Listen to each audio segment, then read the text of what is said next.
terbaru di ASN News kali ini terkait dengan kupas tuntas gaji, tunjangan, dan skema untuk P3K paruh waktu tahun 2024. Berikut langsung saja untuk ulasan lengkapnya. Skema P3K paruh waktu. Informasi ini kita kutip dari berbagai sumber yang sudah kita rangkum jadi satu ya sahabat-sahabat. Pegawai P3K menjadi salah satu solusi tenaga honorer sebelum status non-ASN akan dihapuskan oleh pemerintah di akhir tahun 2024 atau kurang 2 hari lagi ya sahabat-sahabat. Namun karena kurangnya formasi pada seleksi P3K 2024 yaitu data non-ASN yang sudah database BKN itu sejumlah 1,7 juta. Namun untuk formasi sampai hari ini yang sudah diisi oleh sahabat-sahabat P3K tahap 1 maupun tahap 2 itu sebesar 1 juta lebih, kurang lebih 73.000. Akhirnya pemerintah pun putar otak mencari cara untuk mengakomodir semua honorer agar terangkat menjadi ASN P3K. Salah satu solusi yang diperkenalkan adalah P3K paruh waktu atau part-time. Status ini menawarkan fleksibilitas kerja sambil tetap memberikan kontribusi di sektor publik. Selanjutnya, skema ini ditujukan untuk tenaga honorer yang telah lama mengabdi tetapi belum berhasil lolos seleksi P3K penuh waktu atau tak dapat formasi atau kalah peringkingan.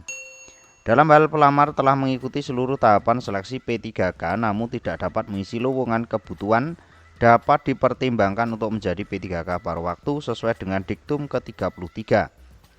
Namun menunjukkan untuk memenuhi kebutuhan dengan pegawai P3K paruh waktu yang disampaikan oleh Menteri, pertimbangan pengangkatan menjadi P3K paruh waktu ini dilakukan karena keterbatasan jumlah formasi. Sekali lagi, memang sebelumnya DPR pada tahun 2023 kemarin telah membahas mengenai P3K paruh waktu atau part-time yang bisa menjadi alternatif penyelesaian masalah honorer. Keputusan ini dipertimbangkan ada yang menghindari pegawai honorer kehilangan pekerjaan ya sahabat-sahabat, atau di stop ya, atau dirumahkan atau dipecat.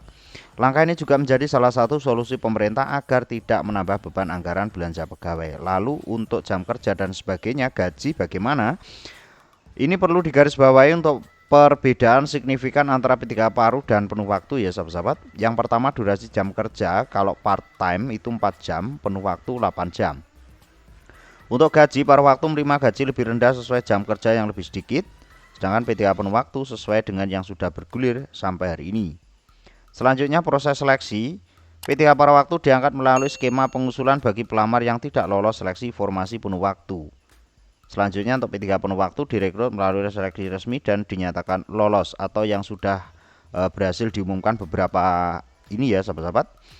Karena di sana pun di itu ya pengumuman hasil seleksi P3K tahap 1 tahun 2024 itu yang ada hanya kode apa ya?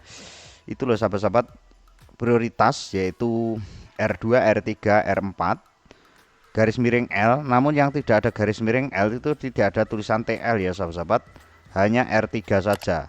Itu menandakan bahwasanya sahabat-sahabat yang hanya R3 saja atau R2 saja itu menandakan bahwasanya sahabat-sahabat menjadi P3K paruh waktu yang akan diusulkan oleh instansi ataupun dari kementerian masing-masing.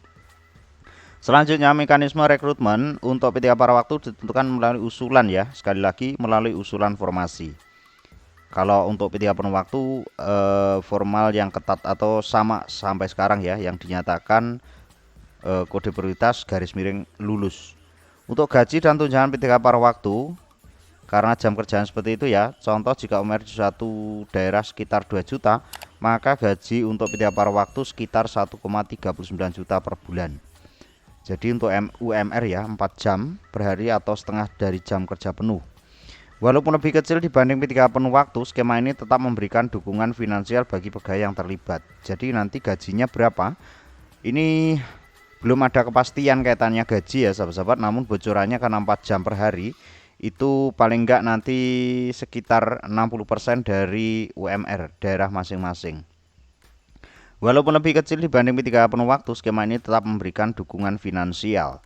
Selain gaji pokok, P3K paruh waktu juga berhak menerima beberapa tunjangan seperti 1. Tunjangan keluarga, pangan, tunjangan pekerjaan. Tunjangan tersebut dirancang untuk memberikan kenyamanan finansial tambahan bagi pegawai dalam memenuhi kebutuhan sehari-hari. Selanjutnya untuk gaji ke-13 ya sahabat-sahabat. Gaji ke-13 dan THR untuk P3 para waktu tetap diberikan ya. SN para waktu juga melihat untuk menerima gaji ke-13 dan tunjangan hari raya THR. Hal itu berdasarkan peraturan pemerintah nomor 14 tahun 2024. Gaji ke-13 mencakup gaji pokok serta tunjangan-tunjangan terkait. Catatan untuk sahabat-sahabat P3 para waktu juga mengisi daerah di SSCSN ya. Nanti untuk bocorannya bagaimana sistem dan skemanya sampai hari ini masih digodok oleh pemerintah atau dari Panselnas.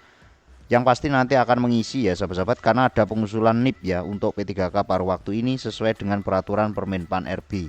Bisa dibaca sendiri ya sahabat-sahabat, P3K paruh waktu sudah jelas di sana, sudah termaktub. Untuk sahabat-sahabat yang belum mendapatkan formasi atau tidak kebagian formasi atau kalah perankingan ya di P3K tahap 1 tahun 2024 maupun nanti P3K tahap kedua tahun 2024. Mudah-mudahan untuk informasi ini bisa memperjelas bagi sahabat-sahabat statusnya yang belum ataupun kalah perankingan. Terkait dengan perankingan sudah kita bocorkan di video sebelumnya ya sahabat-sahabat. Terkait perankingan, walaupun nilainya tinggi, namun kalau prioritasnya itu R4 atau R3 dan di dalam satu formasi itu ada R2, yang diutamakan dulu adalah R2-nya atau XTHK2 dulu ya sahabat-sahabat. Jadi perankingannya sesuai dengan prioritas masing-masing, setelah itu baru nilai. Jika ada kendala maupun ada pertanyaan, celoteh atau unek-unek, silakan berkomentar di bawah video ini. Mudah-mudahan pantau informasi terbaru hanya di SN News. See you next video.